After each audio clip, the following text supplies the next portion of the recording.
बिस्मिल्लाहिर्रहमानिर्रहीम। आज के लेक्चर में हम लोग पढ़ेंगे Kepler's laws of planetary motion.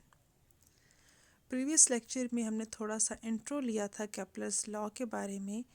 ये लॉज बेसिकली डिस्क्राइब करते हैं प्लैनेट्स की मोशन को। जब प्लैनेट्स अपने ऑर्बिट्स में मूव करते हैं सन के इर्द गिर्द, तो वो जिन लॉज को फॉलो करते हैं वो लॉज हमारे पास कहलाते हैं Kepler's law of planetary motion. अब ये हमारे पास 3 लॉज हैं जो हम यहाँ पर पढ़ेंगे केपलर्स के लॉ। पहला लॉ जो था उसका नाम था केपलर्स लॉ ऑफ एरियाज, और आज के लेक्चर में हम लोग केपलर्स लॉ ऑफ एरिया के बारे में पढ़ेंगे। अब केपलर्स लॉ ऑफ एरियाज की जो स्टेटमेंट है वो स्टेटमेंट कहती है a line joining the sun and the planet sweeps out equal areas in equal intervals of time. अब इस लॉ को समझने से पहले हम लोगों ने 2 चीज़ें अपने माइंड में रखनी है।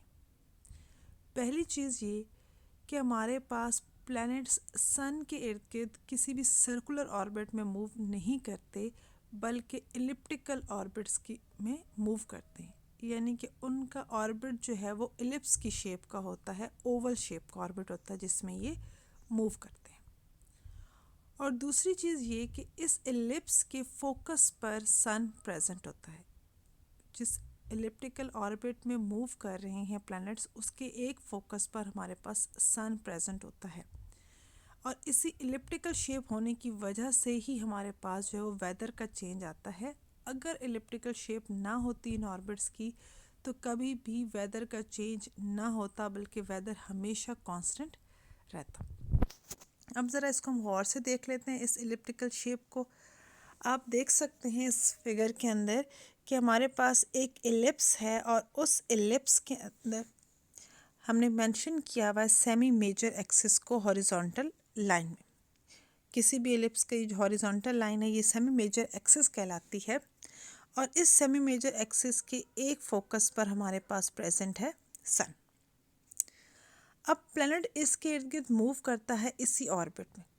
जब वो सन के करीब पहुंचता है तो we feel the hot weather, और जब वो सन से दूर जाता है तो टेम्परेचर चेंज हो जाता है, सर्दी हो जाती है। अब ये किस तरह से मूवमेंट होती है इसकी, इसको हम देख लेते हैं। अब सन प्रेजेंट है इसकी फोकस पे, और प्लैनेट मौजूद है यहाँ पर। इनिशियली आप देख सकते हैं कि इनिशियल पोजीशन पे मौजूद है, और इस प्लैनेट का जो मास है उसको हमने डिनोट किया है MP से। P फॉर प्लैनेट, यानी कि मास ऑफ प्लैनेट।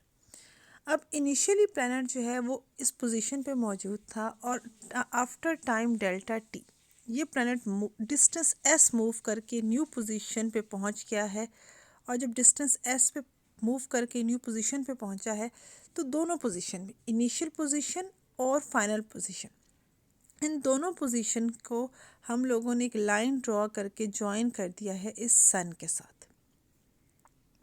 अब ये जो लाइन हमने ड्रॉ की है जो इनिशियल पोजीशन को इसकी शो कर रही थी, उस लाइन को का जो डिस्टेंस था या उसकी जो लेंथ थी उसको हम लोगों ने स्मॉल r से डिनोट कर दिया। अब इनिशियली ये लाइन जो एंगल बना रही थी हमारे पास सेमी मेजर एक्सिस के साथ, वो एंगल था हमारे पास थीटा। अब जैसे उसने डिस्टेंस s मूव किया है ऑन द ऑर्बिट, अब उसके एंगल में जो चेंज आ गया है, एंगुलर डिस्प्लेसमेंट में जो चेंज आ गया है, वो हमारे पास है डेल्टा थीटा।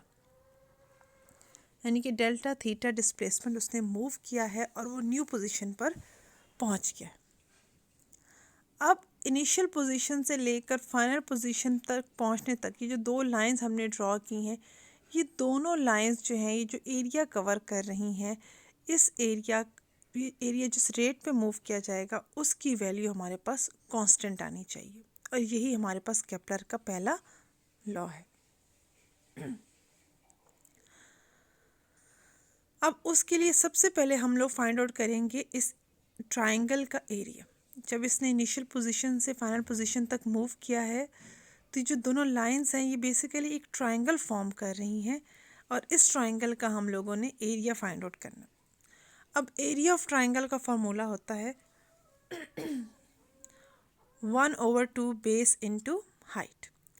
अब इस केस में जो बेस है वो हमारे पास डिस्टेंस r है, जो हमने यहाँ पर ड्रॉन है, पहली लाइन जो हमने ड्रॉ की थी, वो डिस्टेंस r जो है वो हमारे पास बेस है, और जो हाइट है वो हमारे पास है s, जो इसने ऑर्बिट पर मूव की है।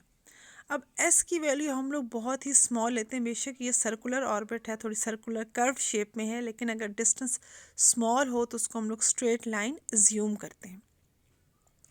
तो हमारे पास एरिया ऑफ ट्राइंगल का जो फॉर्मूला बन जाएगा वो होगा 1/2r इंटू एस, यानी कि 1/2 base into height.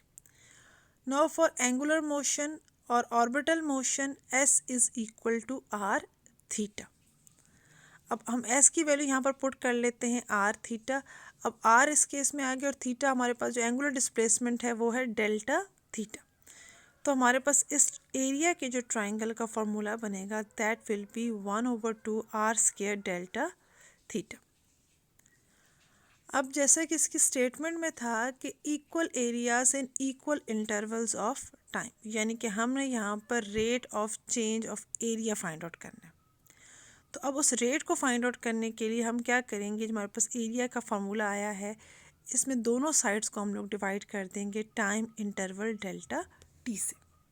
So delta A over delta t is equals to 1/2 r square delta theta over delta T. अब हम लोग डेल्टा को रिप्लेस करना चाहते हैं डेरिवेटिव्स के साथ, उसके लिए हम लोग लिमिट अप्लाई कर देंगे दोनों साइड्स पर। तो हमारे पास जो फार्मूला होगा वो बन जाएगा D A over D T 1/2 r square limit delta T approaches to 0 delta theta over delta T. अब ये जो delta theta over delta T है ये बेसिकली हमारे पास एंगुलर वेलोसिटी का फार्मूला है।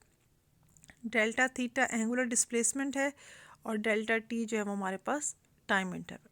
Rate of change of angular displacement is equal to angular velocity omega. तो यहाँ पर delta theta over delta T की जगह पे हमारे पास आ जाएगा ओमेगा। तो हमारे पास rate of change of area जो है वो हमारे पास इक्वल टू, उसकी जो इक्वेशन बनेगी वो होगी d A over D t is equal to 1/2 r square omega, और इसको हम लोग इक्वेशन 1 से डिनोट कर देंगे। अब हमारे पास हमने ये भी पढ़ा है कि किसी भी आइसोलेटेड सिस्टम के लिए ये एंगुलर मोशन के लिए जो एंगुलर मोमेंटम होता है उसका फॉर्मूला होता है L is equals to R cross P। P हमारे पास लीनियर मोमेंटम है और R जो है वो रेडियस ऑफ ऑर्बिट है। अब इस केस में हम लोग P की वैल्यू पुट कर लेते हैं। P will be equals to MP into V, यानी कि mass of planet into velocity of planet. So L is equals to R cross P and it will be equals to RMP V sin theta। अब angular motion के लिए जो theta की value होगी वो हमारे पास होगी 90 डिग्री। 90 डिग्री इसलिए क्योंकि हमारे पास जो R है जो रेडियल एक्सिस है और जो टेंजेंशियल वेलोसिटी होती है, इन दोनों के बीच में एंगल हमेशा 90 डिग्री का ही होता है। तो साइन थीटा है हमारे पास, तो साइन 90 आ गया और साइन 90 इज इक्वल टू 1। तो एंगुलर मोमेंटम की जो वैल्यू जो मैग्नीट्यूड बनेगा that will be equals to MP/R V where V is the tangential velocity. अब टेंजेंशियल वेलोसिटी का फॉर्मूला होता है V is equals to R omega. अब R ओमेगा की वैल्यू पुट कर लेंगे V की जगह पे, तो V तुम्हारे पास एंगुलर मोमेंटम का फॉर्मूला हो जाएगा L is equals to MR square omega. MP/R already मौजूद था तो R ओमेगा V की जगह पे आ गया, तो MP/R स्क्वायर ओमेगा।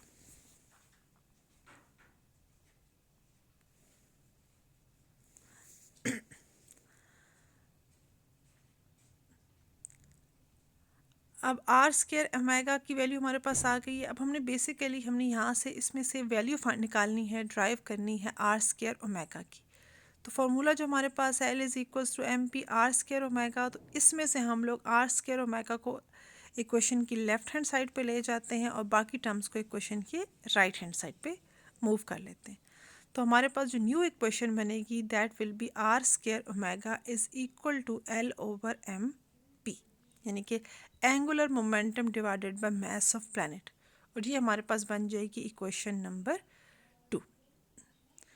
अब ज़रा हमें क्वेश्चन नंबर 1 को फिर से एक दफ़ा देख लेते हैं। क्वेश्चन नंबर 1 थी dA/dt is equal to 1/2 r square omega. अब इसमें ये जो आर स्क्वायर ओमेगा की वैल्यू है इसको हम रिप्लेस कर लेते हैं विद द वैल्यू जो हम लोगों ने क्वेश्चन 2 में फाइंड आउट की है।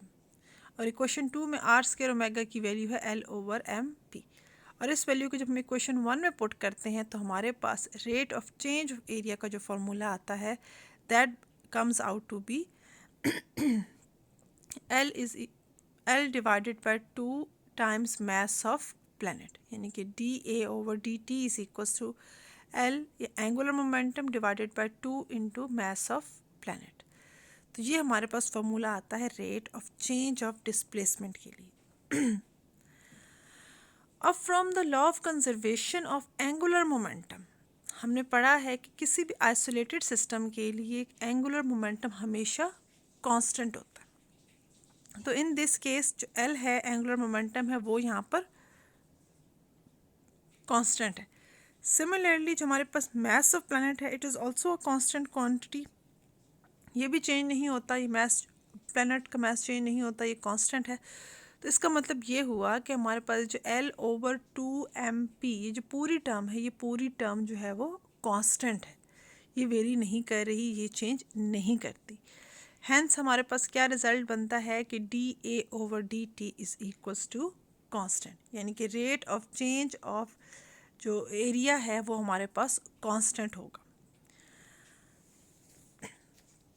यानी कि जब प्लैनेट मूव करेगा सन के इर्द गिर्द इन एलिप्टिकल ऑर्बिट तो इक्वल एरियाज में वो इक्वल इंटरवल्स में वो इक्वल एरियाज को स्वीप आउट करेगा।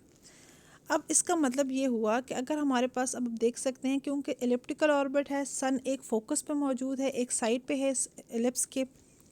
अब जब प्लैनेट मूव करेगा तो यहाँ पर जब वो डिस्टेंस दूर मौजूद होगा तो वहाँ पर इसकी वेलोसिटी इस तरह से एडजस्ट हो जाएगी कि ये उतना ही एरिया कवर करे जितने टाइम में हमारे पास प्लैनेट इसके दूसरे एंड पर एरिया को कवर करेगा।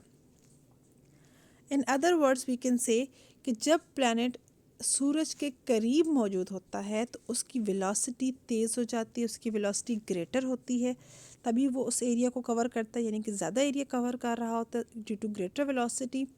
और जब वो दूसरे एंड पर होता है या फार्दर होता है तो उसकी वेलोसिटी स्लो होती है ताकि वो इक्वल एरिया को कवर कर सके उसी इक्वल इंटरवल ऑफ टाइम में। Closer to planet velocity will be high and farther from the planet velocity will be low. यानी कि जब भी हमारे पास प्लैनेट्स मूव करते हैं सन के इर्द गिर्द अपने ऑर्बिट में तो उसकी वेलोसिटी कांस्टेंट नहीं होती, उसकी जो वेलोसिटी होती है दैट कीप्स ऑन वेरिंग, वो वेलोसिटी चेंज होती है, लेकिन जो वो एरिया स्वीप आउट करता है, वो जो लाइन जॉइन कर रही होती सन और प्लैनेट को, वो लाइन जो एरिया स्वीप आउट करती है वो उस एरिया जो है वो कांस्टेंट होता है इन इक्वल इंटरवल्स ऑफ टाइम। यानी कि अगर 1 घंटे में जितना एरिया उसने इस एंड पे कवर करना है उतना ही एरिया वो दूसरे एंड पे करेगा। उसके लिए वो अपनी वेलोसिटी को एडजस्ट करेगा ताकि वो इक्वल इंटरवल्स में इक्वल एरियाज को स्वीप आउट कर सके। और ये था हमारे पास Kepler's law of planetary motion का पहला law which was Kepler's law of areas which states that a line joining the sun and the planet sweeps out equal areas in equal intervals of time. And this has been proved. And that's all for today's lecture. Allah Hafiz.